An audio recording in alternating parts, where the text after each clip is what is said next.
What's up, everyone? This is Alex, and today we're going to be talking about genetics on USMLE.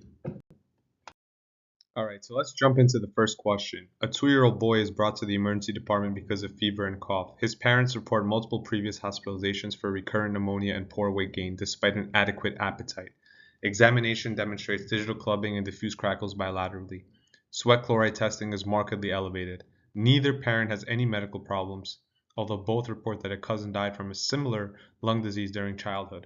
The parents ask about the likelihood that their next child will also develop this condition. What is the probability? So you can pause here and answer this question on your own, but we're going to jump right into it. So there are some keywords in this question stem. This is a 2-year-old boy who's brought to the ED for recurrent pneumonia, okay, and poor weight gain.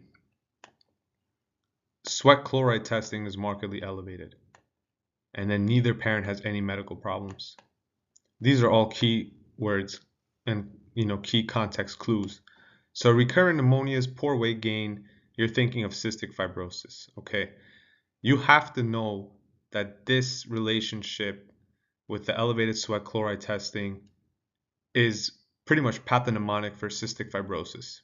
Once you know that you're dealing with cystic fibrosis, you have to understand that cystic fibrosis is an autosomal recessive trait. That's something you just have to memorize. And test writers love that fact, that cystic fibrosis is an autosomal recessive inheritance pattern. Once you know that, then you can, answer this question.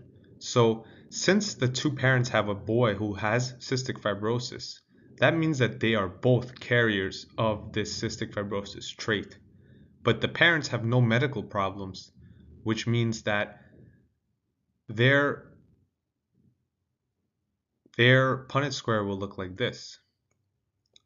So let's say this is mom. Mom will have an autosomal dominant, which will be big A, and a recessive, which will be small a, right? So she's not affected.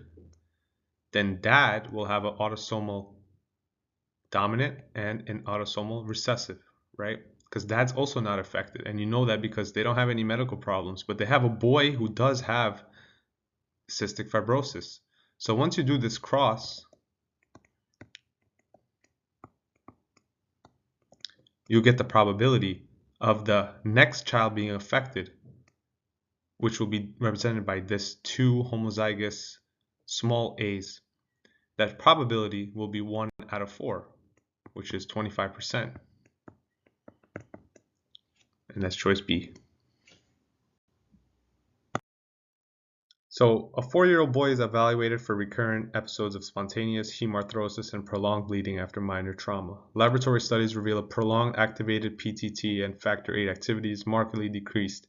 He is diagnosed with hemophilia A, an X-linked recessive disorder. Neither parent has a history of bleeding disorders. Genetic testing confirms that the patient's mother is a heterozygous carrier of the mutation, while the father does not carry the mutation. The couple is planning to have another child but does not wish to know the baby's sex before birth. What is the probability that their next child will be an affected male? So take a moment and pause here and try to answer the question on your own. We're going to jump right into it. So the keys in this question is saying it's an X-linked recessive disorder.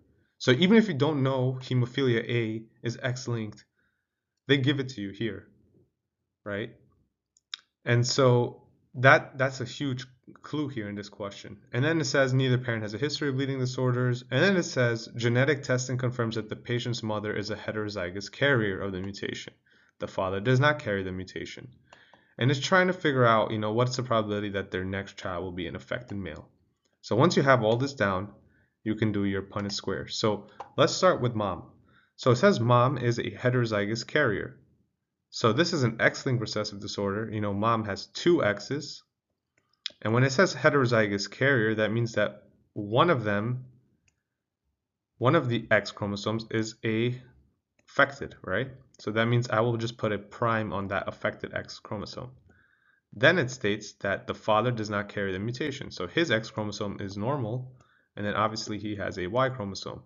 So now, to find the probability that their next child will be an affected male, you just do this cross. So you just do X prime X, XX, XY, X prime Y. So an affected male An affected male will be this right over here. The X with the prime is the affected trait and Y. And in that case, the probability is 1/4, which is choice B. All right, guys, so this is a type of question you may see on USMLE. This would be more on the challenging side, but if you can answer this type of question, you're pretty much golden. So I'm not going to read the entire, question stem. I don't think it's that relevant. But I'm going to read just the final part of the question. So it's basically asking, what's the probability that the patient will have an affected son? So if you look at this pedigree chart right away,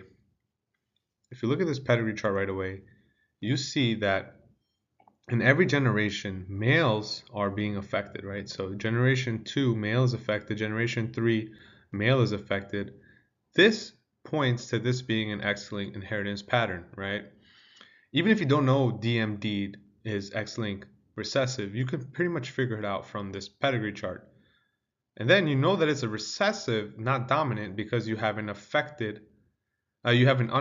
carrier female, right? If this was X-linked dominant, if she had the affected trait, right, if she's a carrier, she would be affected, right? So you know that this is X-linked recessive. Once you know this is X-linked recessive, you can answer this question, all right? So we know right away that this is an X-linked recessive inheritance pattern. The next thing I like to do is I like to draw out pretty much all the genetics for every patient or every family member that's relevant. So I know that this is the mother of the patient and she is a carrier, so she will get an X prime X. Then I know that her husband, the patient's husband, is XY. But I don't know, what's the patient's genetics makeup. I don't know. It does tell me that her father is healthy. Okay, so it tells me her father is healthy. So let's do a cross here. Let's take the patient's mother, right, which we know for sure is X prime X. And then we know for sure that the father is healthy, right? So let's do X, Y. And when you do this cross, you get X prime X, X, X. I'm not going to focus on the male part because we know the patient is a female here, right? So the chance of the patient being a carrier is 1/2. I know that because, here is the chance, 1 out of 2. So the patient is either X prime X or XX, right? So that the chance of her being a carrier is 1/2. So let's put down 1/2 as the first multiplication.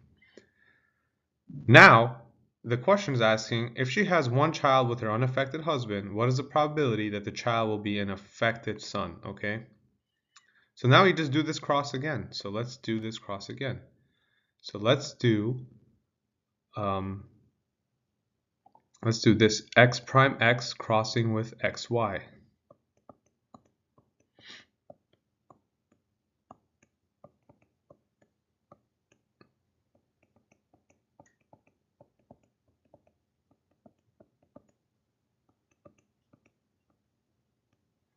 Right, so once you do this cross, you know that the probability that the child will be an affected son will be this guy right over here, right? So the probability of being an affected son is times 1/4, right? So you just multiply these out and you get 1/2 times 1/4, which is 1/8. And that's your answer choice, A. All right, so USMLE has been asking more about Hardy-Weinberg equilibrium questions. So let's do one of these. These are pretty much like easy free points if you know how to do them. So a public health researcher is studying the prevalence of phenylketonuria in autosomal recessive disorder in a large genetically stable population. The population is assumed to be in Hardy-Weinberg equilibrium, blah, blah, blah. So the prevalence of PKU in the population is 1 in 10,000 live births. A healthy 26-year-old woman from the population has no family history of PKU and asks about the likelihood that she is a carrier. Assuming Hardy-Weinberg equilibrium, which of the following is the approximate percentage of individuals in this population who are heterozygous carriers of the mutant allele? So I'm going to stop here. You can pause and try to answer this on your own for a brief second. All right, Let's answer this question. So, the key information you need is this number over here, 1 in 10,000 live births. And you have to kind of figure out what this number means. So, what you need to do is you kind of have to know your Hardy-Weinberg equilibrium formulas. So, there's only two you really need to know. The first one is going to be p squared plus 2pq plus q squared equals 1. The next one is p plus q equals 1. Once you have these two formulas, you pretty much have to identify what number is given to you, okay? So it says the prevalence of PKU in the population is 1 in 10,000 live births. What that means is that is the Q squared number, okay? The reason why I know it's the Q squared number is because in order for you to be affected with PKU, you need to have a homozygous recessive traits, okay? So you need to have the homozygous recessive traits to be affected. So once you know what Q squared is, you just put it in. So you know that Q squared is 1 out of 10,000 live births. Okay? And in order to get Q, you just have to square root both sides. So when you square root both sides, obviously the square root of 1 is 1. The square root of 10,000 will be 100. So Q is equal to 1 out of 100. Okay? So that's your Q. We know this guy. Let's just check it off. So Q is 1 out of 100. P plus Q is 1. So P is going to be 99 over 100. But 99 over 100 is super close to 1. So let's just round that to 1. Okay? So it's asking what percentage of individuals in this population are heterozygous carriers. Heterozygous carriers is this number over here, 2PQ. Okay?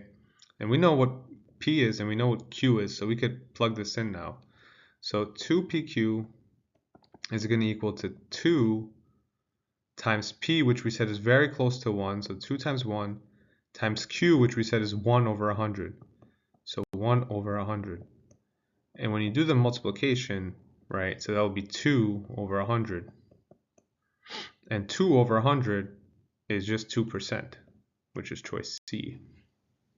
All right, final Hardy-Weinberg question. So a population is in Hardy-Weinberg equilibrium. The frequency of an autosomal recessive disease is 1 in 2,500 individuals. A healthy couple from this population has no family history of the disease. What is the probability that both members of the couple are heterozygous carriers of the disease-causing allele? So with these types of questions, I write down my Hardy-Weinberg equilibrium equations. And those are p squared plus 2pq plus q squared is 1, and then p plus q is 1 as well. Once I do that, I look at the variable that they give me in the question stem. So it's giving me the frequency of an autosomal recessive disease is 1 in 2,500 individuals.